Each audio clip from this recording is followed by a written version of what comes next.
Hello everyone, welcome on this channel. पिछली class में दरअसल हम लोग पढ़ रहे थे क्या, तो पिछली क्लास में हम लोगों ने पढ़ा था टाइप्स ऑफ बैंकिंग। ठीक है। और टाइप्स ऑफ बैंकिंग में भी हमने क्या पढ़ा था कि कितने तरह की जो बैंकिंग है वो कितने प्रकार की होती है। तो हमने देखा था पिछली क्लास में core banking, mobile banking, electronic banking, lead banking, और एक दो बैंकिंग और देखी थी, क्या थी वो, विकास बैंकिंग। ठीक है, शैडो बैंकिंग, और कौन सी थी एक और थी यूनिवर्सल बैंकिंग। ठीक है। तो ये सारी चीज़ें कल क्या की थी, हमने देख ली थी। तो इसमें कुछ नहीं था दरअसल, बस कुछ डेफिनेशन थी, इसमें कुछ थोड़ा समझने के लिए था। वो चीज़ें हमने पिछली क्लास में जैसे कि समझ ली थी, और वहाँ से यूपीएससी ने क्वेश्चन बनाए हुए भी हैं। जैसे कि कोर बैंकिंग से एक क्वेश्चन आया हुआ भी, अगर आप पिछले सालों के जो क्वेश्चन पेपर है उनको उठाकर देख रहे होगे, तब आपको लगेगा कि उसमें क्या हुआ है, क्वेश्चन आया हुआ है। ठीक है। तो जैसा कि अगर हम लोग कल की ही एक बार देख लें कि कल हमने क्या पढ़ा था, 5 मिनट के लिए रिवीजन कर लें, तो हमने जैसे देखा था सिर्फ व्यापारिक बैंक की, ये तो हमने उसके और पहले क्लास में देखा था। तो दरअसल हमने कल पिछली क्लास में पढ़ा था बैंकिंग के प्रकार। ठीक है। तो टाइप्स ऑफ बैंकिंग में हमने देखा था कोर बैंकिंग ना, कोर बैंकिंग देखा, mobile banking, mobile mobile banking, e banking, lead banking, विकास बैंकिंग, शेडो बैंकिंग, यूनिवर्सल बैंकिंग, ये सारी तरह की हमने बैंकिंग देखी थी। ठीक है। तो मैंने जैसे कि बात की थी, ये जो कोर बैंकिंग है, यहाँ से क्या है, यूपीएससी ने क्वेश्चन पूछा हुआ है। ठीक है। तो आप लोग अगर क्वेश्चन पेपर नहीं देख रहे हैं तो ये बड़ी प्रॉब्लम वाली बात है। देखो यूपीएससी क्या पूछ रहा है, क्या डिमांड कर रहा है, ये तभी आपको पता चलेगा जब आप वो क्वेश्चन पेपर देखोगे जो यूपीएससी ने पूछे हुए हैं, ना कि वो जो टेस्ट सीरीज बना रहे। तो टेस्ट सीरीज में तो क्या आ रहा है क्या नहीं आ रहा, वो टेस्ट सीरीज बनाने वाला जान सकता है। ठीक है। या फिर अच्छी कोचिंग की टेस्ट सीरीज हो, अगर वो देख रहे हो आप, लेकिन ये जरूरी हो जाता है जब आप यूपीएससी की तैयारी कर रहे हैं कि आप उसके क्वेश्चन जरूर देखो, तब आपको पता चलेगा कि आप वाकई में जो पढ़ रहे हैं वो यूपीएससी की जो प्रीलिम्स क्वेश्चन के लिहाज से बहुत इंपॉर्टेंट चीजें हैं। यहाँ से क्वेश्चन नॉर्मल हमेशा बनते ही बनते हैं। ठीक है। तो खैर उम्मीद करता हूँ कि आप लोग देखोगे क्वेश्चन, और देखना भी बनता है। तो ये लीड बैंकिंग हमने पढ़ा था, विकास बैंकिंग पढ़ा था। ठीक है। विकास बैंकिंग के अंतर्गत हमने देखा था कि विकास बैंकिंग क्या है। विकास बैंकिंग के अंतर्गत न केवल बैंकिंग सुविधाओं का विस्तार किया जाता है, बल्कि जो विभिन्न क्षेत्र हैं उन विभिन्न क्षेत्रों में क्या किया जाता है, निवेश को प्रोत्साहित किया जाता है। यहाँ पर हमने देखा था जैसे कृषि विकास, औद्योगिक विकास में, आयात निर्यात में, आवासीय क्षेत्र में, है ना। इस तरह से हमने देखा था कि कृषि क्षेत्र में क्या होता है, जो नाबार्ड है विशेष रूप से कृषि के लिए काम करता है। अगर कृषि क्षेत्र में आपको अगर तरलता बढ़ानी है या उसके उत्पादन बढ़ाना है, तो नाबार्ड क्या करता है, बैंकों को ऋण देता है। फिर बैंक क्या करते हैं, कृषि से संबंधित क्षेत्रों के लिए अधिक से अधिक ऋण देते हैं। ठीक है। इसी तरह से औद्योगिक विकास बैंक, आयात निर्यात बैंक है, आवासीय क्षेत्र है, ये क्या देता है, ये घरों मतलब जैसे किसी को घर खरीदना हो, क्या खरीदना हो, घर, सॉरी सॉरी सॉरी, घर नहीं, घर कोई नहीं खरीदता, दरअसल मकान खरीदना हो जिसको, घर कौन खरीदता है, घर तो बनाया जाता है। घर तो खैर आप लोगों को समझ गए होंगे, घर तो फैमिली से मिलकर बनता है ना, घर खरीदा नहीं जा सकता। कुछ चीजें ऐसी होती हैं जो जीवन में आप कभी खरीद नहीं सकते, उन्हें बनाया जाता है। मुझे इस पर एक शेर याद आ एक शायरी याद आ रही है इस पर मुझे, घर के से रिलेटेड एक शायरी है कि ये गलत बात है कि यहाँ लोग रहते हैं, ये गलत बात है कि यहाँ लोग रहते हैं, हमारी गली में तो सिर्फ मकान रहते हैं, हम दीवानों का पता पूछना तो कुछ यूं, जो कहीं के नहीं रहते हैं वो कहाँ रहते हैं। ठीक है। तो खैर मकान खरीदे जाते हैं, घर थोड़े ही खरीदे जाते हैं, घर तो बनाए जाते हैं, घर तो फैमिली से मिलकर बनते हैं। ठीक है। तो जैसे कि आवासीय क्षेत्र हो गया, आवासीय क्षेत्र में जो जो भी आपको मकान खरीदना है, हाउस खरीदना है, उसके लिए क्या देती, होम लोन, इस टाइप के। ठीक। तो ये आवासीय क्षेत्र, ये सारी आपको चीजें समझ आ गई थी। शैडो बैंकिंग देखा हमने, शैडो बैंकिंग क्या है, दरअसल ये कोई बैंक नहीं होती है, बैंक की सहयोगी संस्था होती है। क्या होती है, बैंक की सहयोगी संस्था, जो क्या करती हैं, ऋण प्रदान करती हैं। जैसे मन्नापुरम गोल्ड लोन हो गया, मुथूट फाइनेंस हो गया। ठीक है। ये दरअसल एक प्रकार के एनबीएफसी एनबीएफसी जो टॉपिक है वो हम आगे पढ़ेंगे। और इसी के साथ हमने देखा था यूनिवर्सल बैंकिंग। यूनिवर्सल बैंकिंग जो है यूनिवर्सल बैंकिंग में ये कहा गया था कि जो बैंक है वो अपने कार्यों का क्या करे, कार्यों का विस्तार करे। तो आज आपने देखा होगा बैंक कई तरह से कार्य करते हैं, वही इसकी यही योजना थी। इसको जो लागू किया गया था वो नरसम्मन समिति की सिफारिश के आधार पर। तो ये सारी चीजें जो थी वो हमने देख ली थी। अब हम बढ़ते हैं अपने नेक्स्ट टॉपिक की ओर। अब हमारा नेक्स्ट टॉपिक जो है वो है बैंकों के प्रकार, टाइप्स ऑफ बैंक्स। ठीक है, तो आओ अब हम वो देख लेते हैं टाइप्स ऑफ बैंक क्या है।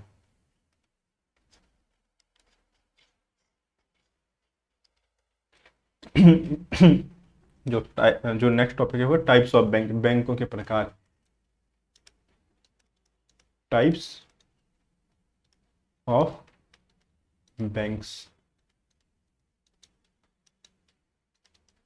बैंकों के प्रकार। ठीक है, इसके अंतर्गत हम लोग पढ़ेंगे कि बैंक कितने प्रकार की होती हैं। आप लोग शुरू से लगभग 8-10 क्लास, लगभग 6-7 क्लासों या 4-5 क्लासों, जब से फाइनेंशियल सिस्टम जो चैप्टर है जो ये स्टार्ट हुआ है, तो आप एक वो जो शब्द है वो लगातार सुनते चले आ रहे हैं, अनुसूचित व्यापारिक बैंक। कौन सा शब्द?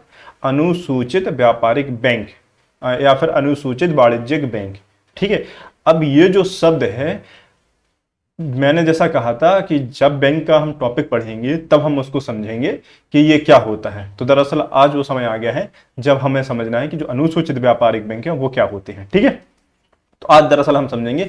ये जब बार बार हम पढ़ रहे थे, सीआरआर में भी देखो हमने पढ़ा, एसएलआर में भी पढ़ा, सीआरआर में पढ़ा हमने कि अनुसूचित व्यापारिक बैंकों को अपनी एनडीटीएल का कुछ प्रतिशत हिस्सा आरबीआई के पास रिजर्व करके रखना होता है। पढ़ा था ना कि अनुसूचित व्यापारिक बैंक, अनुसूचित व्यापारिक बैंक। तब मैंने आपसे सिर्फ इतना बताया था कि अनुसूचित व्यापारिक बैंक दरअसल ऐसी बैंक होती हैं जिन्हें क्या किया जाता है, आरबीआई अधिनियम 1934 की दूसरी अनुसूची में सूचीबद्ध किया गया जाता है। ठीक है, उन बैंकों को हम क्या कहते हैं, अनुसूचित व्यापारिक बैंक। दरअसल आज उसको हम अच्छे से डिस्क्रिप्टेड वे में पढ़ेंगे, विस्तारित रूप में, कि अनुसूचित व्यापारिक बैंक क्या है, गैर अनुसूचित व्यापारिक बैंक है, फिर अनुसूचित जो व्यापारिक बैंक हो उनके प्रकार हम देखेंगे, है ना। ये सारी चीजें हम आज देख लेते हैं। जैसे कि अनुसूचित व्यापारिक बैंक, अनुसूचित व्यापारिक बैंक हैं जो वो दरअसल दो तरह की होती हैं। सॉरी, जो बैंक हैं, जो बैंक वो दरअसल दो तरह के होते हैं। एक होते हैं, एक को हम कह सकते हैं अनुसूचित व्यापारिक बैंक। कौन सा? अनुसूचित अनुसूचित अनुसूचित अनुसूचित बैंक। ठीक है, बैंक के जो है वो दरअसल दो तरह की होती है। एक तो अनुसूचित बैंक और दूसरी गैर अनुसूचित बैंक। ठीक है, जो अनुसूचित बैंक है, अनुसूचित बैंकों को भी हम दरअसल दो कैटेगरी में डिवाइड कर सकते हैं। ये भी दरअसल दो तरह की होती हैं। एक को तो हम बोल सकते हैं क्या, एक होती है व्यापारिक बैंक। ठीक है, इसी को हम कह रहे थे अनुसूचित व्यापारिक बैंक। ठीक है, और एक जो होती है उसको बोलते हैं हम सहकारी बैंक। कौन सी बैंक? सहकारी बैंक। ठीक है, तो ये जो बैंक है अनुसूचित बैंक कितने प्रकार की होती है? दो तरह की। अनुसूचित बैंक जो है वो होती है दो तरह की, एक तो व्यापारिक बैंक, ठीक है, एक सहकारी बैंक। ठीक है, एक अनुसूचित बैंक जो है व्यापारिक बैंक और सहकारी बैंक दो तरह की होती है। अब जो व्यापारिक बैंक है, व्यापारिक बैंक भी को हम तीन कैटेगरी में डिवाइड कर सकते हैं। वो कौन कौन सी हैं? तो वो है, एक तो निजी क्षेत्र की बैंक, निजी क्षेत्र, और दूसरा जो है वो है विदेशी बैंक, विदेशी बैंक, और तीसरा है सार्वजनिक बैंक। कौन सी बैंक? सार्वजनिक बैंक। ठीक है, सार्वजनिक बैंक। इतना आप लोगों ने देख लिया। जो बैंक्स हैं, बैंक्स को हमने दो कैटेगरी में बांटा। दरअसल जो भी बैंकें होती हैं वो दो तरह की होती हैं, या तो वो अनुसूचित बैंक होगी या वो गैर अनुसूचित बैंक होगी। अब अगर कोई बैंक अनुसूचित बैंक है तो अनुसूचित बैंकों में भी दो तरह की होंगी, वो या तो वो व्यापारिक बैंक होगी या वो सहकारी बैंक होगी। ठीक है, अब पे यदि मान लो कोई बैंक व्यापारिक बैंक है, तो व्यापारिक बैंकों में भी वो तीन तरह की हो सकती है, या तो वो निजी क्षेत्र के बैंक होंगे, या वो विदेशी बैंक होंगे, या वो सार्वजनिक क्षेत्र के बैंक होंगे। ठीक है, निजी क्षेत्र के बैंक को हम इंग्लिश में कहते हैं क्या, प्राइवेट सेक्टर्स के बैंक। और जो विदेशी बैंक है इनको हम इंग्लिश में कहते हैं फॉरेन सेक्टर्स के बैंक या फॉरेन बैंक्स। ठीक है, और जो सार्वजनिक क्षेत्र के बैंक हैं इनको कहते हैं पब्लिक सेक्टर्स के बैंक। अब आपने इसमें देखा होगा कि आपको कहीं पे भी सरकारी बैंक नहीं मिला होगा। अब आप लोग सोच रहे होंगे कि सर आपने सरकारी बैंक तो बताया ही नहीं, कि सरकारी बैंक किस कैटेगरी में आएगा। दरअसल जो सरकारी बैंक है, जो आप या कोई भी व्यक्ति इस तरह के बोलता है कि ये बैंक सरकारी बैंक है, तो दरअसल वो शब्द ही गलत है। दरअसल सरकारी बैंक जैसे कोई संस्था होती ही नहीं। जो बैंक होती है वो कौन सी होती है, सार्वजनिक बैंक। ठीक, कौन सी होती है, सार्वजनिक बैंक।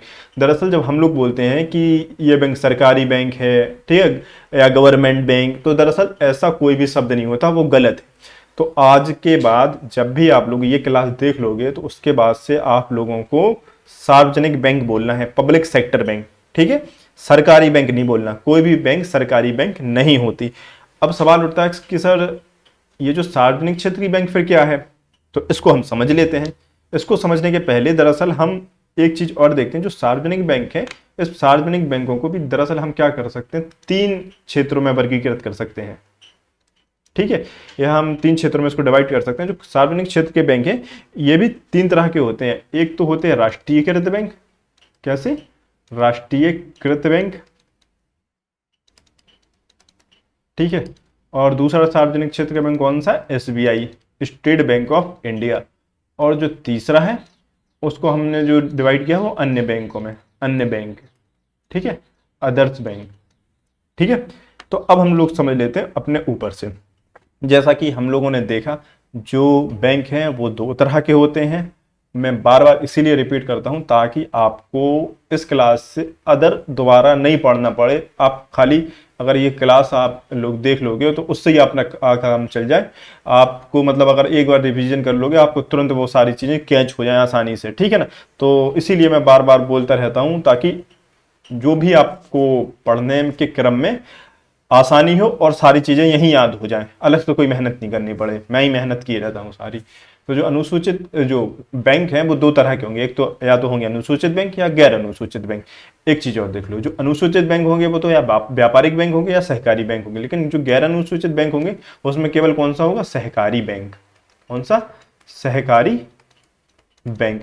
तो आप देखोगे एक सहकारी बैंक है यहाँ पे भी, एक सहकारी बैंक यहाँ पे भी। अर्थात अब इससे एक चीज समझ आती है कि कुछ सहकारी बैंक ऐसे होते हैं जो अनुसूचित बैंक की कैटेगरी में आते हैं, कुछ सहकारी बैंक ऐसे भी होते हैं जो गैर अनुसूचित बैंक होते हैं। ठीक है ना, तो अब सवाल उठता है कि सर ये सहकारी बैंक क्या है। तो दरअसल सहकारी बैंक का जो टॉपिक है वो नेक्स्ट टॉपिक है, सहकारी बैंक को हम आगे पढ़ेंगे। खैर अब यहाँ पर हम देखते हैं अपने व्यापारिक बैंकों को। ठीक है, आगे फिर हम देखेंगे सहकारी बैंक। तो अनुसूचित बैंक में की भी दो कैटेगरी है, एक तो है व्यापारिक बैंक, ठीक है, दूसरा हमारा है क्या, सहकारी बैंक। जो व्यापारिक बैंक हैं, व्यापारिक बैंकों को भी हमने तीन क्षेत्रों में वर्गीकृत किया है। एक होते हैं निजी क्षेत्र के बैंक। ठीक है, तो निजी क्षेत्र के बैंक को इंग्लिश में हम कहते हैं प्राइवेट सेक्टर के बैंक, प्राइवेट सेक्टर्स के बैंक। ठीक है, जैसे प्राइवेट सेक्टर के बैंक आपने देखे होंगे, कई तरह के प्राइवेट सेक्टर्स के बैंक हैं ना, वो सारे या फिर हम निजी क्षेत्र के बैंकों की अगर हम परिभाषा देखें तो दरअसल निजी क्षेत्र के बैंकों की परिभाषा ये है कि जब किसी बैंक में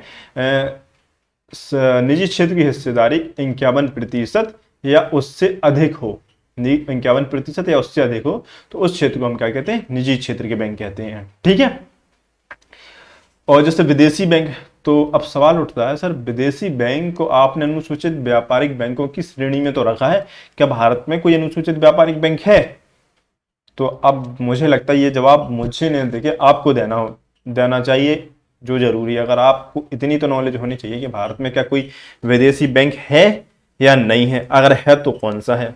ठीक है, खैर मैं इसका भी जवाब दे देता हूं, फिर भी आप लोग देखना कि कितनी तरह के विदेशी बैंक हैं भारत में। ठीक है ना, और उन विदेशी बैंकों की क्या क्या अहर्ताएं हैं, मतलब क्या क्या उन्हें दिशा निर्देशों का पालन करना पड़ता है भारत में बैंक खोलने के लिए। ठीक है, ये चीज़ आप लोग जरूर देखना।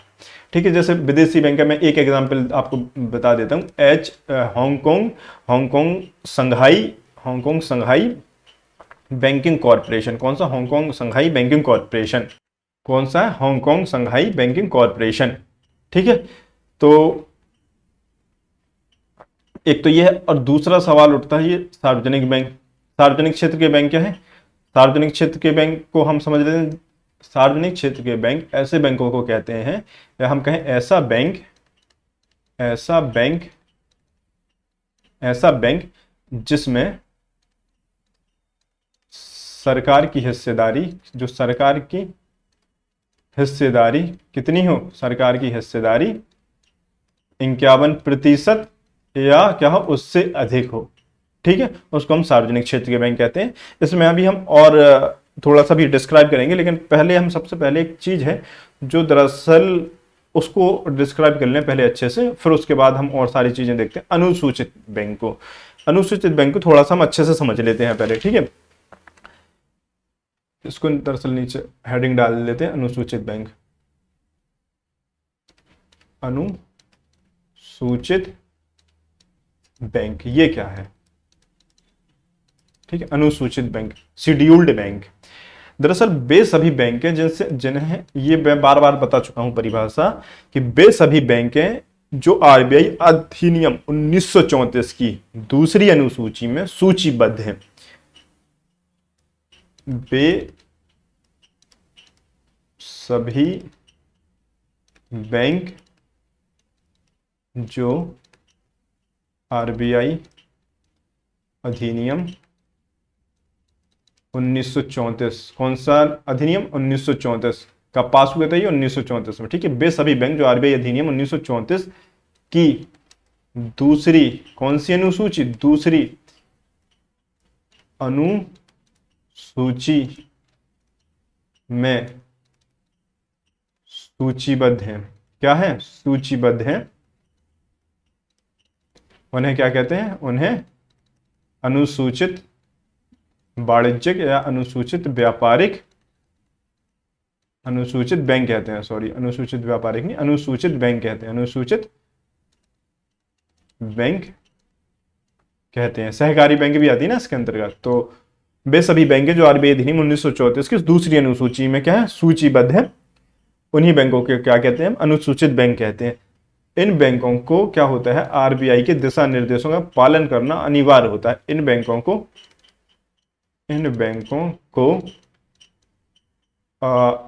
आरबीआई के नियमों का पालन करना क्या होता है? अनिवार्य, पालन करना अनिवार्य होता है। ठीक है, अनिवार्य रूप से इन बैंकों को आरबीआई के जो दिशा निर्देश जारी किए हैं आरबीआई ने, या जो नियम निकाले हैं, उनका पालन करना अनिवार्य होता है। तो अनुसूचित बैंक क्या है? अनुसूचित बैंक दरअसल ऐसी बैंक, वे सभी बैंक जो आरबीआई अधिनियम 1934 की दूसरी अनुसूची में, कौन सी अनुसूची? दूसरी अनुसूची में सूचीबद्ध है। तो आपका सवाल उठता है, सर ये दूसरी अनुसूची क्या है? तो जैसे कि आपने संविधान पढ़ा होगा, तो भारतीय संविधान जब पढ़ा होगा तो भारतीय संविधान में पढ़ा होगा कि भारतीय संविधान में कई सारे अनुच्छेद हैं, लगभग 444 या 445 के समथिंग अनुच्छेद हैं। ठीक है, भारतीय जो संविधान है, आप देखोगे हर अनुच्छेद में कुछ ना कुछ बातें लिखी हुई हैं। जैसे अगर आप अनुच्छेद 14 ले लो, तो अनुच्छेद 14 में लिखा हुआ है, article 14, equality before law, equal protection of law. ठीक है, विधि के समक्ष समता, विधियों का समान संरक्षण। इसी तरह से अगर हम अनुच्छेद 17 ले लें, तो उसमें लिखा है अस्पृश्यता का उन्मूलन। ठीक है, अनटचेबिलिटी। तो अगर आप देखोगे किसी भी अनुच्छेद के बारे में देखोगे, अनुच्छेद 324 पढ़ोगे तो उसमें निर्वाचन आयोग के बारे में कहा गया है। इसी तरह से जिस तरह से जो संविधान है उसमें विभिन्न अनुच्छेदों में विभिन्न बातें लिखी हुई हैं, इसी तरह से आरबीआई अधिनियम 1934 में भी लगभग कुछ सूचियां हैं। उसमें से जो दूसरी सूची है, उस दूसरी सूची में कुछ बैंकों के बारे में बताया गया है। अब उस दूसरी अनुसूची में जो भी बैंक सूचीबद्ध है, उन्हीं को हम कह रहे हैं अनुसूचित बैंक। ठीक है, तो सवाल उठता है कि सर जो अनुसूचित बैंक हैं, ठीक है, हमने मान लिया कि अनुसूचित बैंक वो हैं जो आरबीआई अधिनियम की दूसरी 1934 की दूसरी अनुसूची में सूचीबद्ध है। ठीक है, अब लेकिन इसका लाभ क्या है कि मान लो कोई बैंक नहीं होता है आरबीआई अधिनियम की दूसरी अनुसूची में सूचीबद्ध, तो इससे ऐसा क्या फायदा है जो बैंकों को मिलता है अनुसूचित जो आरबीआई की अनुसूची में शामिल होके। ठीक है, तो अब दरअसल या फिर हम कहें कि कौन, एक तो लाभ क्या मिलता है उनको, पहला सवाल ये उठता है, और दूसरा ये उठता है कि सर ऐसे अब जो आरबीआई अधिनियम 1934 है उसकी दूसरी अनुसूची में सूचीबद्ध होने के लिए बैंकों को क्या क्या करना पड़ता है, कौन सी बैंक शामिल हो सकती हैं। ठीक है, तो दरअसल आरबीआई अधिनियम 1934 की दूसरी अनुसूची में सूचीबद्ध होने के लिए जो बैंकों को निम्नलिखित 2 शर्तों का पालन करना होता है। कौन सी शर्तें? निम्नलिखित 2 शर्तों का पालन करना होता है। आरबीआई अधिनियम 1934 की दूसरी अनुसूची में सूचीबद्ध होने के लिए जो बैंकों को निम्नलिखित 2 शर्तों का पालन करना होता है। ठीक है, इसको आप लोग अगर नोट्स बना रहे हैं तो लिख लेना, मैं एक बार फिर बोल देता हूं। ठीक है, खैर लिख नहीं रहा हूं, मैं बोल देता हूं फिर से। आरबीआई की दूसरी अनुसूची में, कौन सी अनुसूची? दूसरी अनुसूची में, आरबीआई की दूसरी अनुसूची में सूचीबद्ध होने के लिए, ठीक है, बैंकों को निम्नलिखित 2 शर्तों का पालन करना अनिवार्य है। ठीक है, तो 2 शर्तें कौन कौन सी हैं? तो पहली शर्त तो यह है कि जो बैंक है उसकी बैंक की पूंजी और संचित कोष, क्या? संचित कोष, बैंक की पूंजी और संचित कोष में 5 लाख रुपए से अधिक, 5 लाख रुपए से अधिक की राशि होनी चाहिए, राशि होनी चाहिए। ठीक है, पहला आप लोगों ने देख लिया, जो बैंक है 2 शर्तें हैं। आपको अगर दूसरी अनुसूची में शामिल होना है बैंकों को, इसके लिए 2 शर्तें हैं। ठीक है, पहला तो शर्त क्या है? बैंक की जो पूंजी और संचित कोष में 5 लाख रुपए से अधिक की राशि होनी चाहिए। दूसरी शर्त क्या है? दूसरी शर्त यह है कि भारतीय रिजर्व बैंकों को इस बात की संतुष्टि होनी चाहिए कि जो भी बैंकों के कार्य हैं वो सभी कार्य या वो सभी क्रियाकलाप ग्राहकों के पक्ष में है, अर्थात वो सभी पक्ष जो बैंक कर रहा है, जो सारे क्रियाकलाप कर रहा है, वो क्या है? वो जमाकर्ताओं के हित में है। तो हम दूसरा शर्त क्या हो गई? आरबीआई को, भारतीय रिजर्व बैंक लिख सकते हैं या फिर आप, आरबीआई को इस बात की क्या होनी चाहिए? इस बात की संतुष्टि होनी चाहिए, संतुष्टि होनी चाहिए कि आरबीआई को इस बात की संतुष्टि होनी चाहिए कि बैंकों के सभी क्रियाकलाप, किसके? बैंकों के सभी क्रियाकलाप, बैंकों के सभी क्रियाकलाप किसके पक्ष में है? जमाकर्ताओं के पक्ष में, जमाकर्ताओं के पक्ष में है। ठीक है, तो आरबीआई अधिनियम 1934 की दूसरी अनुसूची में सूचीबद्ध होने के लिए बैंकों को 2 शर्तें पूरी करनी होती हैं, और वो 2 शर्तें क्या क्या हैं? पहली शर्त तो यह है कि बैंकों की जो पूंजी और जो बैंकों की जो पूंजी है, जो बैंकों की पूंजी और संचित कोष है, क्या है? बैंकों की पूंजी और संचित कोष, इसमें 5 लाख रुपए से अधिक की राशि क्या होनी चाहिए? अधिक की राशि जमा होनी चाहिए वो उनके पास। ठीक है, और दूसरी चीज क्या है? आरबीआई को इस बात की संतुष्टि होनी चाहिए, क्या होनी चाहिए? इस बात की संतुष्टि जो बैंकों के क्रियाकलाप है, सभी क्रियाकलाप वो जमाकर्ताओं के पक्ष में है या जमाकर्ताओं के क्या है? हित में है। अब सवाल उठता है कि सर ये क्या है कि आरबीआई को इस बात की संतुष्टि होनी चाहिए कि बैंकों के सभी क्रियाकलाप जमाकर्ताओं के पक्ष में है। दरअसल इसको समझा देता हूं मैं क्या है। जैसे कि आपने शुरू से देख रहे होंगे कि बैंकों के ऊपर आपको लग रहा होगा, इस क्लास में कई सारे बच्चों के क्वेश्चन रहते हैं कि सर ये आरबीआई क्या करता है कि बैंकों के ऊपर इतने तरह के प्रतिबंध लगाता है कि सीआरआर के रूप में उन्हें कैश रिजर्व करके रखो, एसएलआर के रूप में कैश रिजर्व करके रखो ना, तुम इतना लोन नहीं दे सकते, तुम इतना ये कुछ नहीं कर सकते, तो इतने सारे प्रतिबंध लगाता है आरबीआई बैंकों पर, तो बैंक फिर क्या करेगा, ये कई सारे लोगों के मन में सवाल उठता होगा। तो बेटा देखो दरअसल क्या होता है, जैसे मान लो आप अभी जब पढ़ने के क्रम में तो ये सोच रहे हो कि बैंकों को जब सीआरआर एसएलआर बढ़ रहा है तो बहुत ज्यादा उन्हें अपने पास रिजर्व करके रखना पड़ रहा है, या आरबीआई के पास रिजर्व करके रखना हो रहा है। इससे क्या हो रही, बैंकों की साख सर्जन क्षमता घट रही है, ठीक है, बैंक ज्यादा लोन नहीं दे पा रहे हैं। लेकिन आप बैंक के पक्ष से सोच रहे हो, अब आप जब पढ़ने के क्रम बैंक के पक्ष से सोच रहे हो तो आप दूसरे पक्ष से भी सोचो, एक आप जमाकर्ता के पक्ष में सोचो। मान लो एक एग्जांपल मैं देता हूं, आप हैं, ठीक है, आपके 1,000 करोड़ रुपए बैंक में जमा है। सुन के बड़ा अच्छा लग रहा होगा सर, 1,000 करोड़ रुपए। तो जब अगर एज्यूम ही करना है, ख्याली पुलाव ही बनाना है, तो कुछ बड़ा बनाओ। छोटे मोटे क्या 50 रुपए जमा करवानी क्या बैंक में, या 500 रुपए जमा, 1,000 करोड़ रुपए मान लो आपके जमा है बैंक में, ठीक है। अब 1,000 करोड़ रुपए मान लो आपके बैंक में जमा है। अभी तो बहुत अच्छी फीलिंग आ रही होगी कि जब आप अपना स्टेटमेंट चेक कर रहे हो तो कितना है, 1,000 करोड़ रुपए आपके अकाउंट में। थोड़ी देर ये फीलिंग ले लेने दो, वाह कितना अच्छा लग रहा है 1,000 करोड़ रुपए। अब समझ नहीं आ रहा सबसे पहले खर्च कहां करें भैया, ठीक है। अब मान लो आपको आज आपके अकाउंट में आपने देखे 1,000 करोड़ रुपए हैं आपके, ठीक है, बढ़िया, बहुत अच्छा, आनंद आ रहा, मतलब गंगा नहा लिए। दूसरे ही दिन आपको पता चलता है कि बैंक दिवालिया हो गया। क्या हो गया, बैंक दिवालिया हो गया।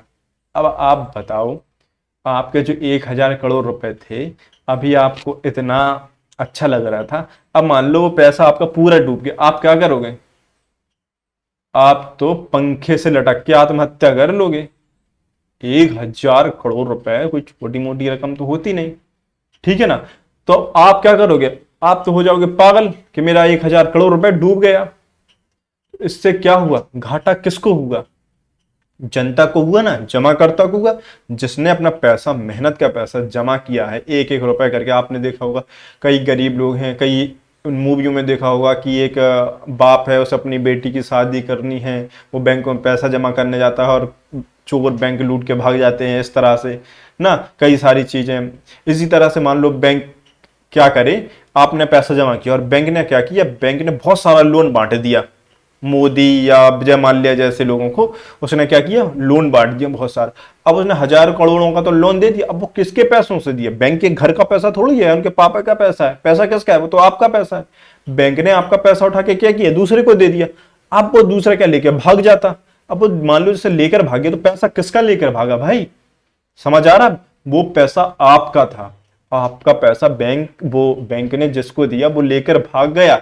अब आप बताओ, अब आपको लगता है कि आरबीआई जो करता है वो सही कर रहा है। आरबीआई इसी बात को ध्यान में रख के चलता है कि भाई बैंक तुम्हें घाटा, तुम भले, बैंक को घाटा नहीं होता, पहली बात तो बैंक आपके पैसे से पैसा बना रहा है, भले ही आपको कम लाभ हो, पहले की अपेक्षा कम लाभ हो, लेकिन जो जमा करता है, जो ग्राहक है, उन्हें घाटा नहीं लगना चाहिए, ठीक है ना। हमने देखा था तरलता समस्या में, जब तरलता संकट आ गया था बैंकों के पास ना, ऐसे ही मान लो तरलता संकट आ जाए, बैंक के पास, बैंक दिवालिया हो जाए, तो उसमें सारा पैसा किसका, आपका डूब रहा। इसीलिए बैंक कहता है, इसीलिए आरबीआई कहता है कि मुझे इस बात की संतुष्ट कराओ आपकी, आपके जितने क्रियाकलाप है बैंकों से, कहता है वो सभी किसके पक्ष में है, जनताओं के, जनता या ग्राहकों के पक्ष में है, उनके हित में है, ठीक है। दूसरी शर्त यह है, आरबीआई अधिनियम 1934 की दूसरी अनुसूची में सूचीबद्ध होने की दूसरी शर्त यह है। पहली शर्त हो गया ये कि पूंजी और संचित कोष में 5 लाख रुपए से अधिक राशि। दूसरा, आरबीआई को इस बात की संतुष्टि कि उसके जितने भी क्रियाकलाप हैं वो जमाकर्ताओं के पक्ष में है, ठीक है। ये चीज अब आपको समझ आ गई होगी, ठीक है। अब दरअसल हमने बात की थी कि जैसे मान लो, हाँ ठीक है, आरबीआई अधिनियम 1934 की दूसरी अनुसूची में बैंक शामिल हो जाते हैं, तो इसके लाभ क्या है, क्यों होना चाहते हैं बैंक दूसरी अनुसूची में शामिल, कुछ लाभ होंगे तभी तो वो हो रहे होंगे। तो हम देख लेते हैं कि जो अनुसूचित व्यापारिक बैंक है, जब दूसरी अनुसूची में शामिल होते हैं तो उन्हें कुछ सुविधाएं मिल जाती हैं उसमें शामिल होने से। वो सुविधा क्या है, दरअसल वो सुविधा हम देख लेते हैं। पहली बात तो जो भी बैंक हैं, जब आरबीआई अधिनियम 1934 की दूसरी अनुसूची में सूचीबद्ध हो जाते हैं तो उन्हें क्या होता है, रिजर्व बैंक से बैंक रेट पर ऋण प्राप्त करने के लिए वो क्या हो जाते हैं, अधिकृत। जैसे पहला तो हम ये लिख सकते हैं कि RBI reserve bank of India से बैंक रेट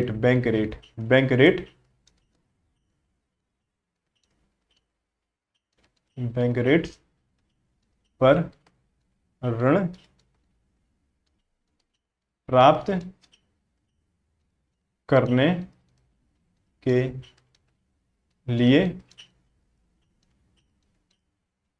अधिकृत हो जाते हैं। ठीक है, अधिकृत हो जाते हैं। पहली बात तो उन्हें ये मिल जाती कि जो बैंक रेट है उस पर उन्हें ऋण मिल जाता है। ठीक है, अर्थात जो ऋण की दर है वो बहुत कम होती है, तो इसलिए बैंक चाहते हैं कि हम अनुसूची में, दूसरी अनुसूची में शामिल हो जाएं, क्योंकि अब उन्हें क्या मिल जाएगा, बैंक रेट पर ऋण।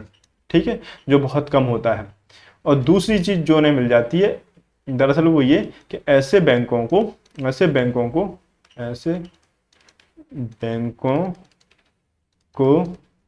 आरबीआई के प्रथम श्रेणी के विनिमय पत्रों एक्सचेंज लेटर, विनिमय पत्रों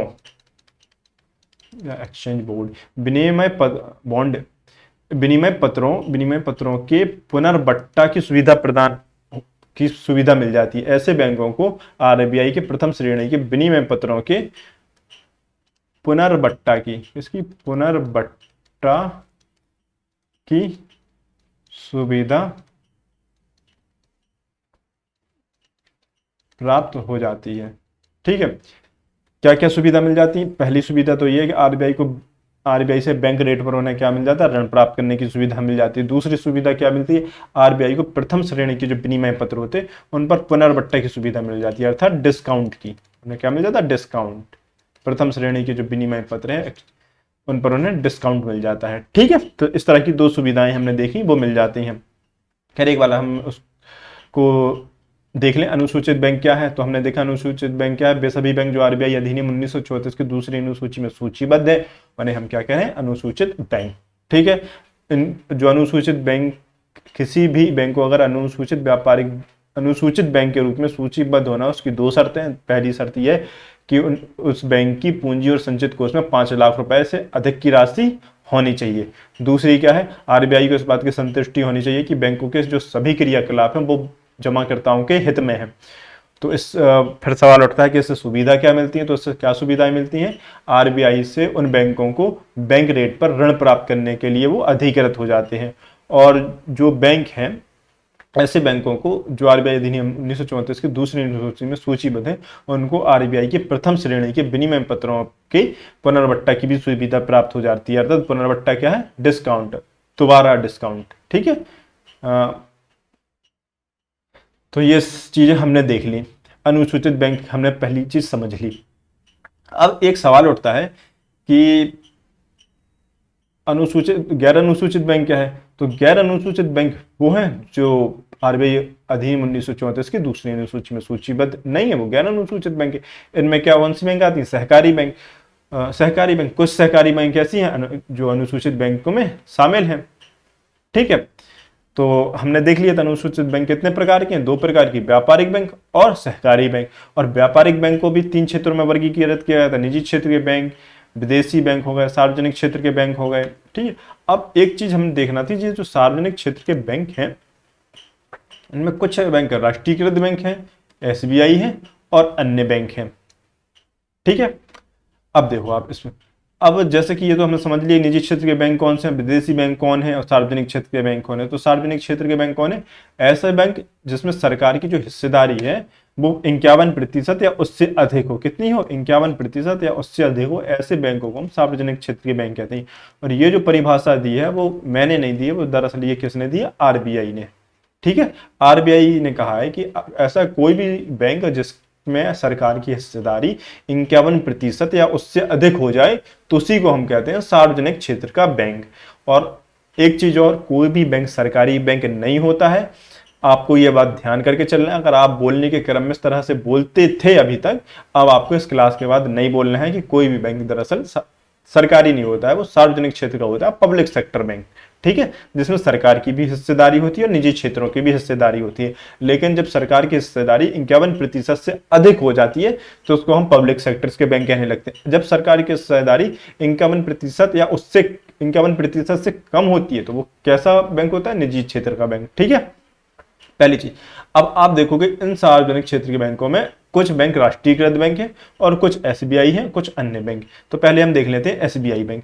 तो एसबीआई बैंक अगर जब हम देखें तो एसबीआई बैंक का आपको याद आ रहा होगा कि ये कैसे बना। तो जब हम लोगों ने आरबीआई पढ़ रहे थे, रिजर्व बैंक ऑफ इंडिया, तो हमने पढ़ा था कि सरकार, ब्रिटिश सरकार ने क्या किया था, चैम्बरलिन कमीशन की सिफारिश के आधार पर, किसकी सिफारिश के आधार पर? चैम्बरलिन कमीशन सिफारिश के आधार पर एक बैंक का गठन किया था और उस बैंक का नाम क्या था? Imperial bank of India. देखो मैं सारी क्लास को लिंक करता जा रहा हूं, किसी क्लास से कोई चीज उठाता हूं, किसी क्लास से कोई चीज उठाता हूं। इस तरह से अब आपको हर क्लास की इंपॉर्टेंस समझ आ रही होगी कि हर क्लास की इकोनॉमिक्स में कितनी इंपॉर्टेंट है, ठीक है ना। क्यों मैं हर बार हर क्लास में कहता हूं कि आप प्रत्येक क्लास को देखिए, क्योंकि प्रत्येक क्लास में से कुछ ना कुछ चीजें आपको आगे की क्लास में मिलती रहेंगी। अब अगर जिसने वो क्लास नहीं देखी होगी तो उसको यहां पर क्या हो रहा होगा, थोड़ा प्रॉब्लम आ रही होगी, ठीक है।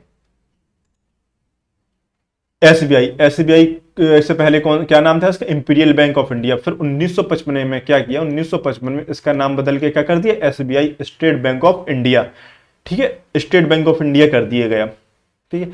अब ये जो बैंक है एसबीआई, आपने देखा होगा इसको मैंने राष्ट्रीयकृत बैंक नहीं कहा।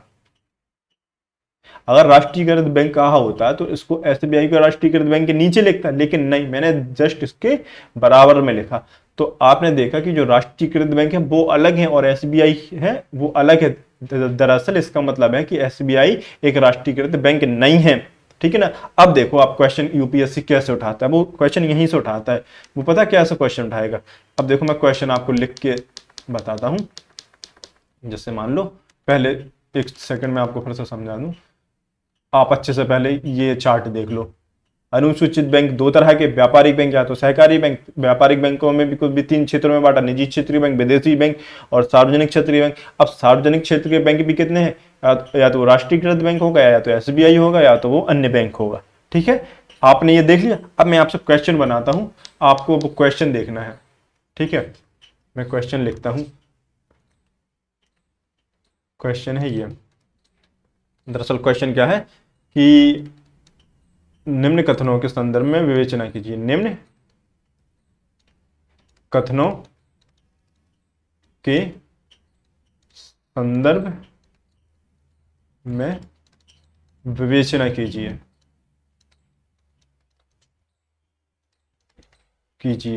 ठीक है। पहला कथन है, प्रत्येक राष्ट्रीयकृत बैंक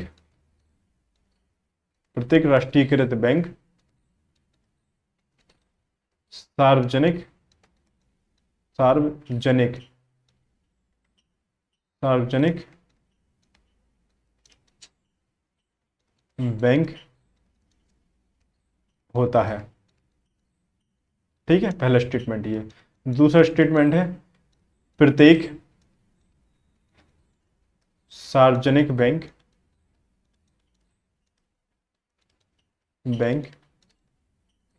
राष्ट्रीयकृत बैंक होता है। तीसरा स्टेटमेंट है, एसबीआई एक राष्ट्रीयकृत बैंक है। दरअसल इसी तरह से क्वेश्चन पूछे जाते हैं ना यूपीएससी में कि निम्न कथनों के संदर्भ में विवेचना कीजिए। प्रत्येक राष्ट्रीयकृत बैंक सार्वजनिक बैंक है, प्रत्येक सार्वजनिक बैंक राष्ट्रीयकृत बैंक होता है, एसबीआई एक राष्ट्रीयकृत बैंक है। अब मैं आपको ऑप्शन देता हूं, कथन एक सही है, ठीक है। बी आंसर है आपका, कथन 2 सही है, ठीक है। और सी है, कथन 1 और 2 सही है, ठीक है। और डी आंसर आपका है, कथन 1, 2 और 3 तीनों सही हैं। अब आप जवाब दो, इसका आंसर क्या होगा। ठीक है, अब देखो आपको, अब इस तरह के क्वेश्चन में आपको कंफ्यूजन बहुत बढ़ जाती है। इस तरह के जब भी क्वेश्चन पूछते हैं तो ये कह रहा है निम्न कथनों के संदर्भ में विवेचना की प्रत्येक राष्ट्रीयकृत बैंक सार्वजनिक क्षेत्र का बैंक होता है। तो अब आप देखो, क्या हर राष्ट्रीयकृत बैंक सार्वजनिक क्षेत्र का बैंक होता है? आप बताओ पहले, ठीक है, सोचो इसके बारे में अच्छे से। और फिर दूसरा लिखा है प्रत्येक सार्वजनिक बैंक राष्ट्रीयकृत बैंक होता है। बताओ आप, एसबीआई एक राष्ट्रीयकृत बैंक है? अब देखो इसका हम आंसर ढूंढते हैं कैसे है। ठीक है, यह कहीं क्वेश्चन दरअसल कहीं से नहीं आते हैं, क्वेश्चन यहीं से आते हैं। बस क्या गलती हमारी होती है कि हम उसको ध्यान से नहीं पढ़ते हैं चीज़ों को। अब देखो क्वेश्चन दरअसल मेरा बनाने का कारण रीजन क्या था, जैसा मैंने पहला स्टेटमेंट लिखा, प्रत्येक राष्ट्रीयकृत बैंक सार्वजनिक क्षेत्र का बैंक होता है। देखो हर जो बैंक होगा, प्रत्येक राष्ट्रीयकृत बैंक क्या होगा? सार्वजनिक क्षेत्र का बैंक होगा। तो उसमें जितने भी राष्ट्रीयकृत बैंक होंगे वो क्या होंगे? सार्वजनिक क्षेत्र के बैंक होंगे। तो अब आप देखो पहला स्टेटमेंट क्या कह रहे हैं? प्रत्येक राष्ट्रीयकृत बैंक प्रत्येक राष्ट्रीयकृत जो बैंक है वो सार्वजनिक क्षेत्र का बैंक होगा। तो स्टेटमेंट पहले पे हमारा क्या है? सही है।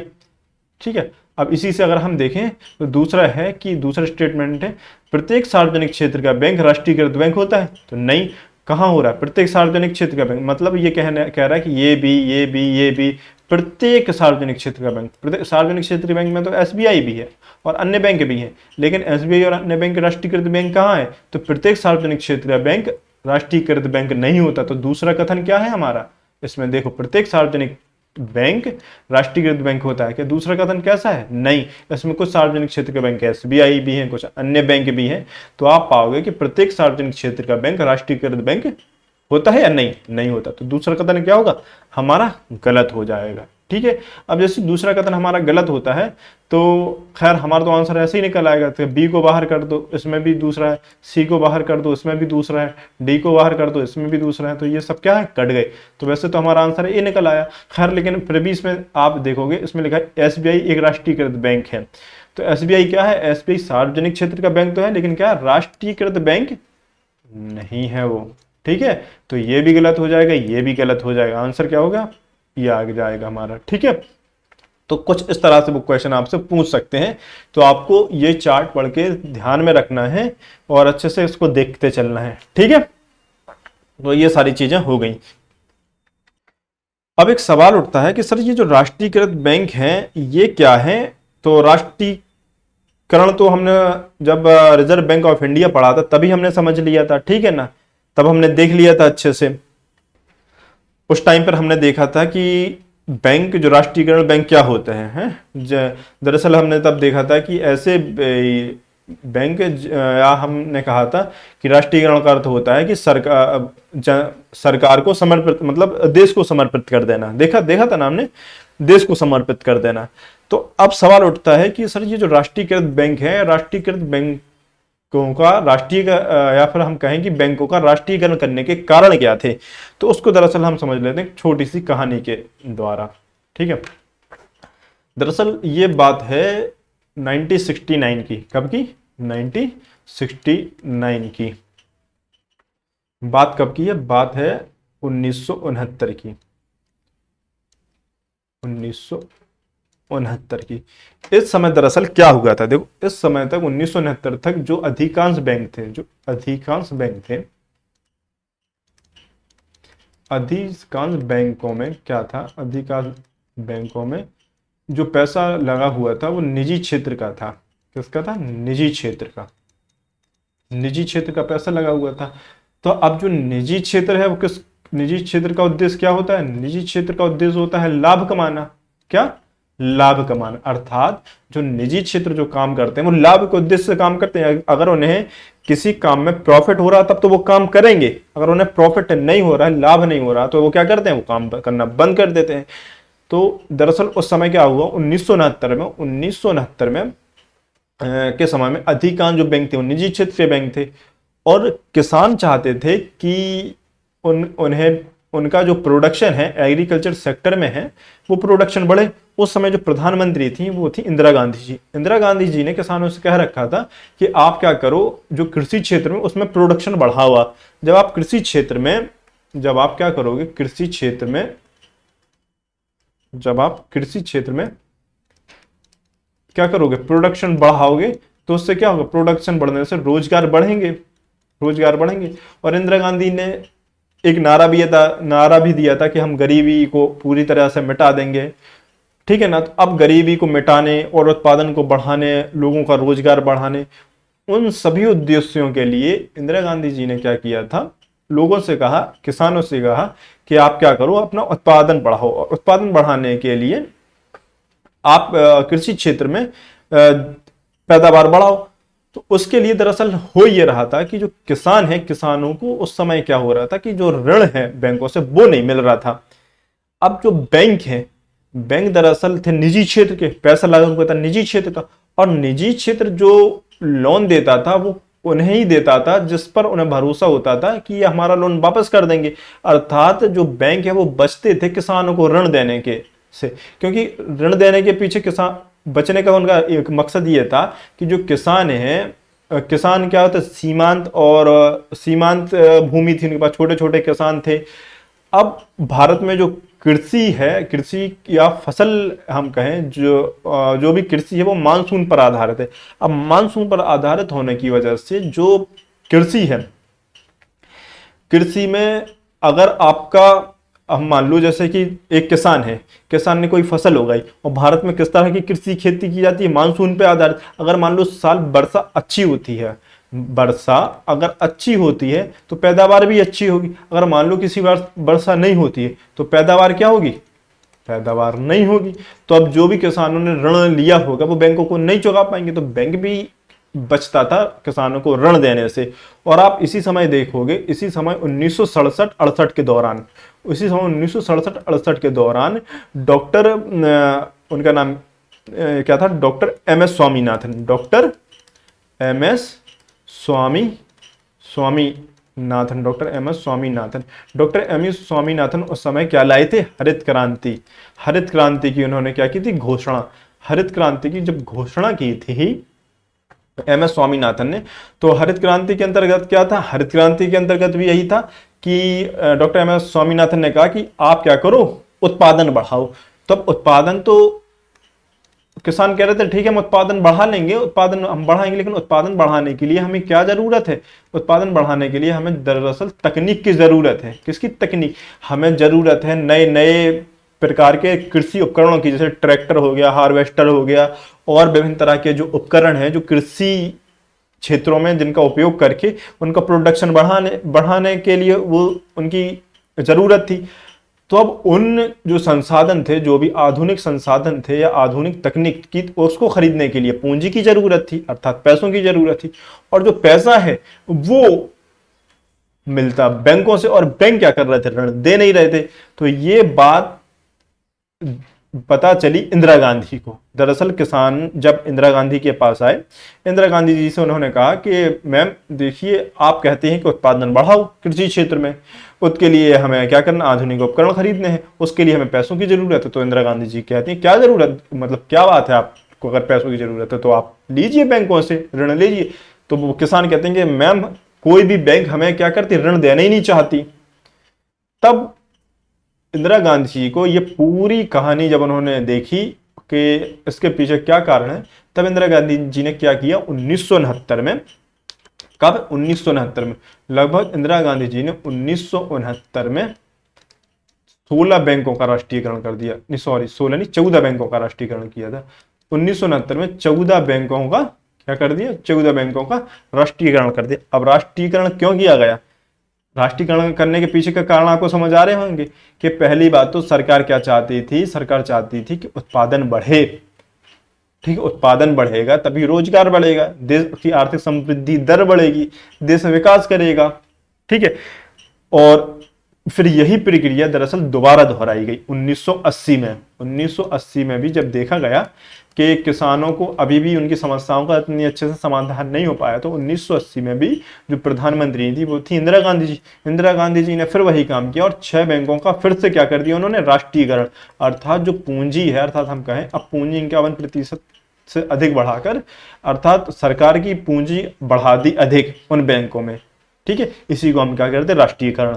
अब इससे क्या उद्देश्य था, ताकि जनता को अधिक से अधिक क्या मिल सके, साख सुविधाएं मिल सके, अर्थात कृषि क्षेत्र में अधिक से अधिक साख सुविधाएं मिल सके। तो देखो अगर अब हम इनके कारणों पे लिखें कि जो 1969 में अगर कभी क्वेश्चन ऐसा आ जाए कि 1969 में इंदिरा गांधी जी द्वारा जो राष्ट्रीयकरण किया गया था बैंकों का, उसके पीछे के कारण क्या थे, तो अब दरअसल आप लोगों को समझ आ गए होंगे ना। तो अब आप लिख पाएंगे, जैसा कि पहला कारण तो हम यही लिख सकते हैं कि पहला कारण क्या है, बैंकिंग क्षेत्र में क्या करना, सरकार की भूमिका को बढ़ाना। किसकी भूमिका को, सरकार की भूमिका को बढ़ाना। जब सरकार की भूमिका को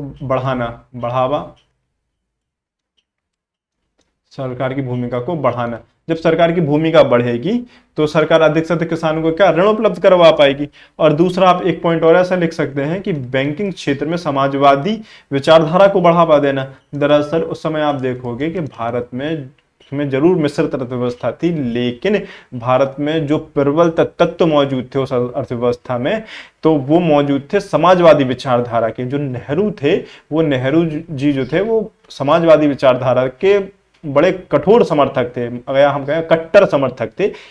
ठीक है, समाजवादी विचारधारा के। समाजवादी विचारधारा क्या है, समाजवादी विचारधारा अर्थात संसाधनों पर किसी एक व्यक्ति का नियंत्रण ना हो। अर्थात समाजवादी विचारधारा कहती है कि जो संसाधन है उस पर सभी जनता का समान हक है ना, तो उस पर सभी का समान अधिकार होना चाहिए और सभी को जो वो संसाधन है समान रूप से वितरित किए जाने चाहिए। ठीक है, तो अब जो भारत में गरीबी थी या हम कहें भुखमरी जैसी कंडीशन थी, ठीक है ना, अभी अंग्रेजों से भारत आजाद हुआ था, गरीबी बहुत उच्च लेवल पे थी, उद्योग धंधे जो थे वो नष्ट हो चुके थे, कृषि क्षेत्र में भी हम बहुत सशक्त नहीं थे। ठीक है, तो और एक ही मात्र हमारे पास साधन था जिससे हम अपनी अर्थव्यवस्था को सुधार सकते थे, वो थी कृषि। तो इसी क्रम में देखते हुए क्या किया गया, सरकार ने समाजवादी विचारधारा पर ज्यादा बल दिया, ताकि उससे क्या हो, ज्यादा से ज्यादा उत्पादन बढ़ेगा, और उत्पादन बढ़ेगा तो देश की जो आर्थिक समृद्धि दर है उसमें भी क्या होगी, होगा, विकास होगा। ठीक है, तो एक हम पॉइंट और लिख सकते हैं, वो ये कि बैंकिंग क्षेत्र में समाजवादी विचारधारा को बढ़ाना। ठीक है, और एक पॉइंट और हम लिख सकते हैं क्या, आर्थिक जो गतिविधि है उन आर्थिक गतिविधियों में सामाजिक गतिविधियों को भी बढ़ावा देना। ठीक है, आर्थिक गतिविधियों में जितनी भी आर्थिक गतिविधि हो, आर्थिक गतिविधियों में सामाजिक गतिविधियों को बढ़ाना। और एक और मुख्य पॉइंट जो भी हमने पढ़ा, कृषि क्षेत्र में अधिक साख सुविधाएं उपलब्ध कराना। कृषि क्षेत्र में अधिक साख सुविधाएं उपलब्ध कराना, साख सुविधाएं उपलब्ध कराना। ठीक है, देखो आपने एक पॉइंट पढ़ा था, जब हम बैंक पढ़ रहे थे तो हमने कहा जब बैंक लोन देती है तो लोन के लिए क्या करती है, वो डायरेक्ट पैसा तो हाथ में पकड़ा नहीं देती कि जैसे मान लो आपको 5 लाख रुपए का लोन चाहिए तो बैंक ने 5 लाख रुपए उठा के आपके हाथ में देती है, ऐसा तो करती नहीं। उसके लिए क्या करती है बैंक उसके लिए आपका लोन अकाउंट खोलती है। इसका मतलब क्या हो रहा है, अब आपका अकाउंट खुल रहा है। अभी तक जैसे मान लो किसी किसान को लोन लेना है, ठीक है, अब उसका बैंक में खाता नहीं है, तो सबसे पहले वो क्या करेगा, अपना खाता खुलवाएगा। अब जब वो खाता खुलवाएगा, इसका मतलब अब वो वित्तीय व्यवस्था से क्या हुआ, जुड़ गया, वित्तीय व्यवस्था से जुड़ गया ना। अभी तक वो किसान क्या था, वित्तीय व्यवस्था से नहीं जुड़ा हुआ था। अब वो किसान ने जैसे मान लो उसे 5 लाख रुपए का लोन चाहिए, तो बैंक कहता है कि सर आपको अगर लोन चाहिए तो आपको बैंक में खाता खुलवाना पड़ेगा और ये पैसे आपके उसी खाते में आएंगे। तो अब उस किसान ने क्या किया, खाता खुलवाया उस बैंक में। ठीक है, तो इससे क्या हुआ, आप इससे देख रहे हैं ना, उस मतलब जो वंचित वर्ग था या जो ग्रामीण क्षेत्र था, जिनकी पहुंच अभी तक बैंकों तक नहीं थी, अब वो उनकी पहुंच क्या हो रही, बैंकों तक हो रही। अर्थात अगर हम इसको एक लाइन में ऐसे लिखना चाहें तो हम इसको ये लिख सकते हैं कि अब क्या हो रहा है, वित्तीय समावेशन को प्रोत्साहित किया जा रहा है। हम ये लिख सकते हैं कि बैंकों के राष्ट्रीयकरण करने के पीछे एक कारण और ये था कि वित्तीय समावेशन को प्रोत्साहित करना। ठीक है, तो हम लिख सकते हैं ना कि एक कारण क्या था, वित्तीय समावेशन को प्रोत्साहित करना। ठीक है, तो ये चीज आपको समझ आ गई कि जो बैंकों का जो राष्ट्रीयकरण किया गया था वो दरअसल क्यों किया गया था। ठीक है, एक पॉइंट और आप जोड़ के लिख सकते हैं कि डॉक्टर एम एस स्वामीनाथन द्वारा जो हरित क्रांति की घोषणा की गई थी उनके उद्देश्यों को पूरा करना। ठीक है, अगर आपने जो मैंने ये आपको ये समझाया हुआ है, अगर आप इस कॉन्सेप्ट को अच्छे से समझ लेते हैं, फिर आपके लिए लिखना कोई बड़ी बात नहीं हो जाती है ना। दरअसल मेंस आपसे फैक्ट नहीं पूछता, प्रीलिम्स निकालने के बाद तो सबसे बड़ी समस्या ये होती है कि बच्चों को लिखना नहीं आता। लिखने का ना आने का सबसे बड़ा कारण यही होता है कि उन्होंने लिखना सीखा नहीं, जो चीज सीखनी चाहिए। और आप लिखना तभी सीख सकते हैं जब आपको चीजें समझ आ रही हो। समझ रहे ना, अगर आपको ये कॉन्सेप्ट समझ आ गया होगा तो आप सारे पॉइंट निकाल लोगे कि आप बैंकिंग क्षेत्र में सरकार की भूमिका को बढ़ाना, बैंकिंग क्षेत्र में समाजवादी विचारधारा को बढ़ाना, आर्थिक गतिविधियों में सामाजिक गतिविधियों को शामिल करना, ठीक है, कृषि क्षेत्र में अधिक साख सुविधाएं उपलब्ध कराना, वित्तीय समावेशन को प्रोत्साहित करना। ठीक है यार, डॉक्टर एम एस स्वामीनाथन द्वारा जो हरित क्रांति की घोषणा की गई थी उनके उद्देश्यों को पूरा करना। कितना अच्छा पॉइंट है ये। देखो डॉक्टर एम एस स्वामीनाथ, आप यहाँ पे फैक्ट भी दे रहे हैं, फैक्ट के साथ साथ आप ना एक कॉन्सेप्ट भी दे रहे हैं कि क्या कारण था। अगर इस तरह के आ जाते, यही वो पॉइंट होते हैं जो हमें अच्छे नंबर दिलाते हैं। क्या होता है ना, एक अच्छा आंसर राइटिंग तभी माना जाता है जब उसमें कॉन्सेप्ट तो हो लेकिन कुछ फैक्ट भी हो। यहां पर देखो, जब जो भी आपका, मान लो आपने कोई मेंस की कॉपी लिखी, जो भी आपकी कॉपी चेक कर रहा हो और आपने ये पॉइंट लिख दिया डॉक्टर एम एस स्वामीनाथन द्वारा घोषित की गई हरित क्रांति के उद्देश्यों को पूरा करना, तो अब उसे मतलब वो इस बात को भी समझ पाएगा कि ये जो बच्चा है जिसने आंसर राइटिंग लिखी, जिसने जो कॉपी लिखी है, आंसर लिखा हुआ है, उसको ये भी पता है कि घोषणा की गई थी हरित क्रांति की, वो एम एस स्वामीनाथन ने की थी और उनका उद्देश्यों को पूरे करने के लिए भी। तो अब वो ना, अब जितने डाइवर्सिटी में आप लिख रहे हो, कितनी डाइवर्सिटी, यहाँ पे आप एग्रीकल्चर से संबंधित चीजों को भी जोड़ दे रहे हो, उस चीज को भी लिंक कर दे रहे हो। इससे क्या होता है ना, हमारे जो आंसर राइटिंग ना उसमें बहुत ज्यादा डाइवर्सिटी आती है। जब डाइवर्सिटी आती है तो उससे हमारा आंसर और अच्छे दिखाई देता है। ठीक है, तो ये कुछ की पॉइंट्स होते हैं जिन्हें हमें आंसर राइटिंग में ध्यान करके रखना होता है। लेकिन सबसे बड़ी चीज जो है, मैं जो हर बार बोलता हूँ, वो है चीजों को समझना। ठीक है, तो खैर मैं आपसे आशा करता हूं कि ये सारी चीजें आपको समझ आई होंगी और मिलते हैं हम लोग नेक्स्ट क्लास में, देखेंगे वहां पर हम आगे क्या पढ़ना है। ठीक है ना, तो मिलते हैं हम लोग अपनी नेक्स्ट क्लास में।